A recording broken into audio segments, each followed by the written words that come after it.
Vous écoutez Boostez-vous, le podcast dédié au coaching mindset au féminin.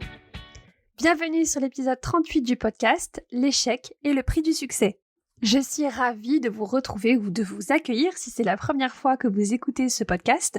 Je m'appelle Camille, je suis entrepreneur, je suis coach certifiée et maman de 2 enfants.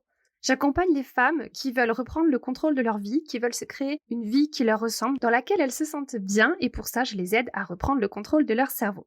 On en est au 38e épisode de podcast déjà et aujourd'hui on va parler d'un sujet ultra important pour toutes les personnes qui ont envie de mener à bien un projet, que ce soit un projet entrepreneurial ou n'importe quel type de projet.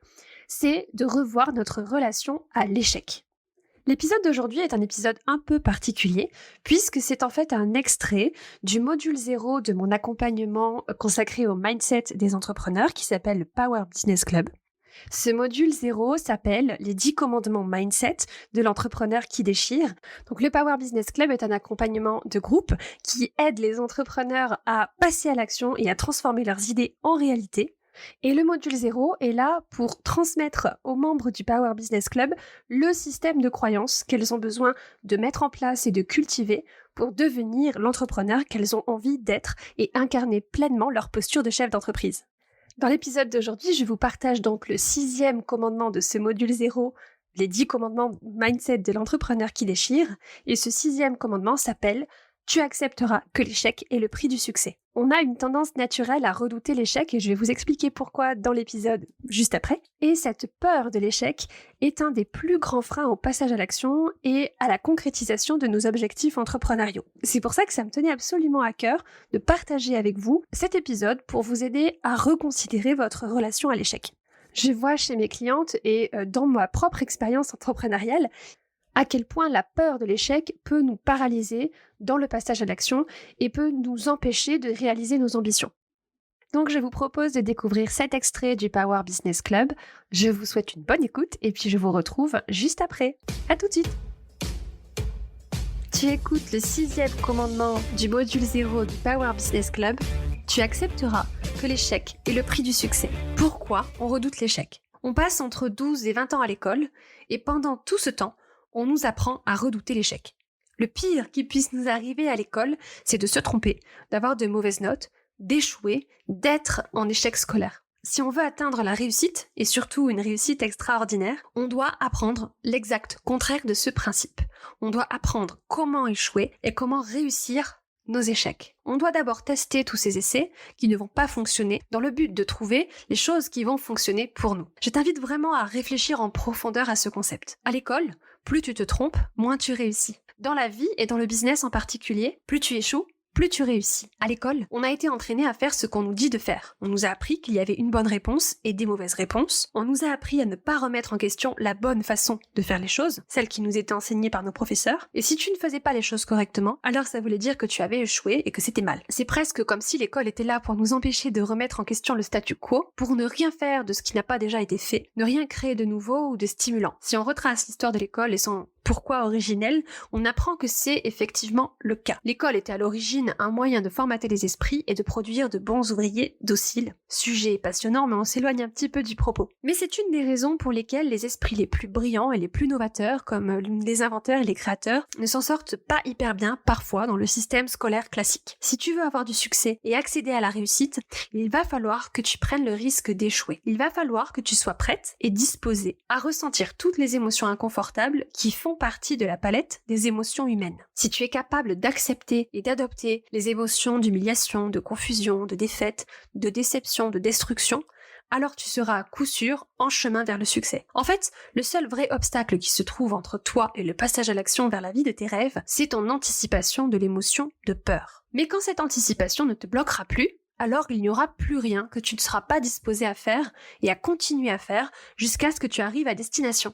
Même les meilleurs d'entre nous essayent d'éviter ou de dépasser ce côté de la vie qui fait mal émotionnellement. C'est pour cette raison qu'on se retrouve à faire tout un tas de choses, à mettre en place un tas de stratagèmes pour éviter l'échec. On ne se demande pas de quoi on aurait besoin en cas de refus, au cas où quelqu'un nous dise non. On ne s'expose pas à la vue de tout le monde, on ne parle pas de nos offres, ou on ne se présente pas comme la personne extraordinaire que nous sommes. On garde nos idées et notre créativité pour nous, Une vérité sur notre créativité. La moitié de nos idées sont pourries. La moitié de nos essais ne sont pas concluants. Mais si on veut découvrir nos bonnes idées et savoir quels sont nos essais qui vont fonctionner, alors il faut qu'on soit prête à traverser toute la partie inconfortable et pourrie sur le chemin. Nous devons faire l'effort d'échouer.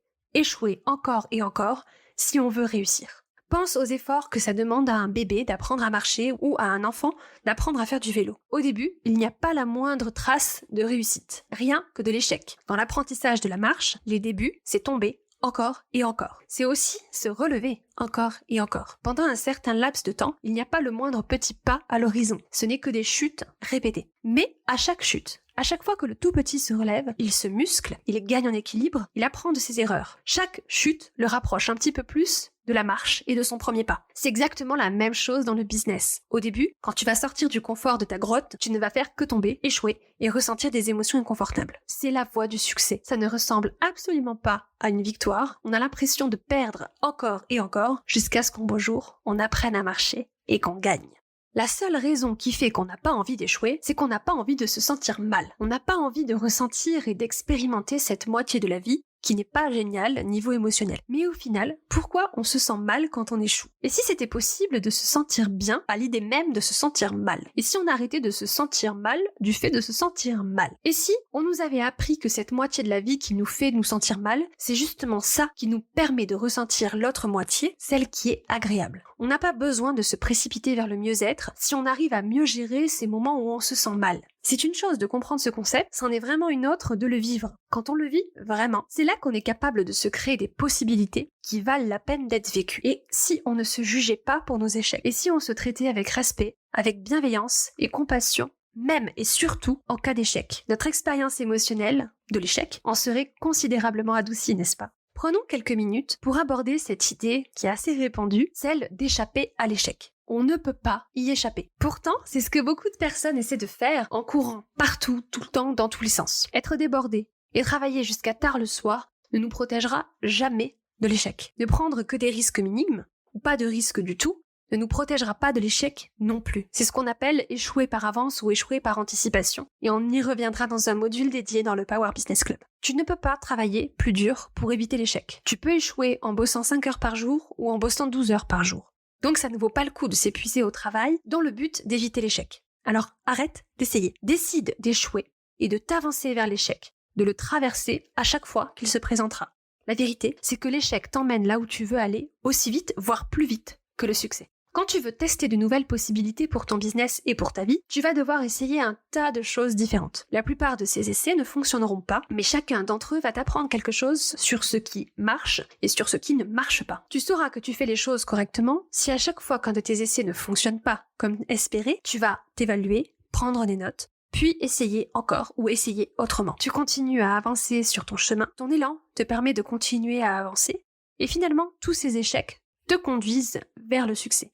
Quand ton expérience devient une danse avec l'agréable et le désagréable, le positif et le négatif, alors tu sais que tu as compris ce concept. Quand on fait les choses bien, le succès ne nous fait pas nous sentir beaucoup mieux que l'échec. Échec et succès sont les deux côtés d'une même médaille. On adopte cette idée que l'échec n'est qu'une monnaie d'échange et que le succès, c'est ce qu'on achète avec. Le truc dingue avec le succès, c'est que tu dois traverser les échecs pour l'atteindre. Dans le Power Business Club, je vais te proposer un process pour tester des combinaisons de montants que tu veux gagner, de valeurs, d'offres à des personnes qui aboutiront bien plus souvent à l'échec qu'au succès.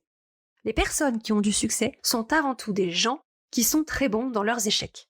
Ils sont prêts à continuer d'échouer jusqu'à ce qu'ils réussissent. Prenons un exemple business. Quand on apprend comment créer un produit ou un service qui aura de la valeur auprès de nos prospects, de telle sorte que ceux-ci seront prêts à nous payer ce qu'on attend, il faut qu'on trouve la combinaison qui fonctionne. On doit trouver la bonne valeur pour la bonne personne au bon prix. Au début, on peut avoir une offre qui apporte beaucoup de valeur, mais on va la présenter aux mauvaises personnes, ou à des personnes qui ne sont pas prêtes à payer le prix qu'on en attend.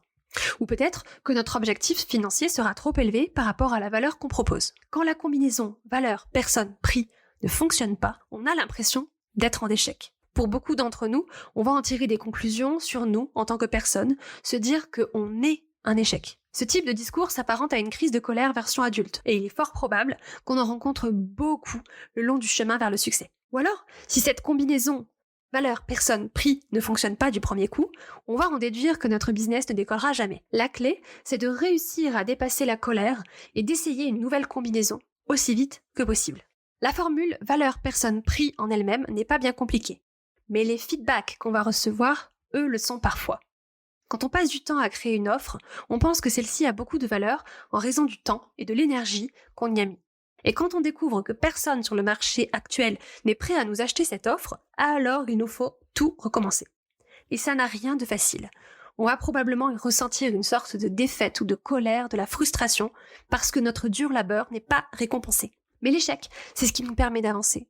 C'est par l'échec qu'on apprend ce qui a fonctionné et ce qui ne fonctionne pas. Quand on s'ancre dans le succès, et qu'on croit profondément qu'il est possible et inévitable pour nous dans le futur, même si ce succès ne nous est pas accessible immédiatement, alors ça va nous aider à continuer à aller de l'avant. Comme si on était convaincu que ça finirait par fonctionner et qu'on se demandait tout simplement quelle est la bonne combinaison valeur-personne-prix qui va finalement faire tilt. Créer de la valeur, c'est trouver le problème qu'on propose de résoudre pour quelqu'un et pour lequel cette personne serait ravie de payer la valeur qu'on demande et qui nous permettra d'atteindre nos objectifs financier. C'est à travers l'échec qu'on trouve notre réponse à cette question.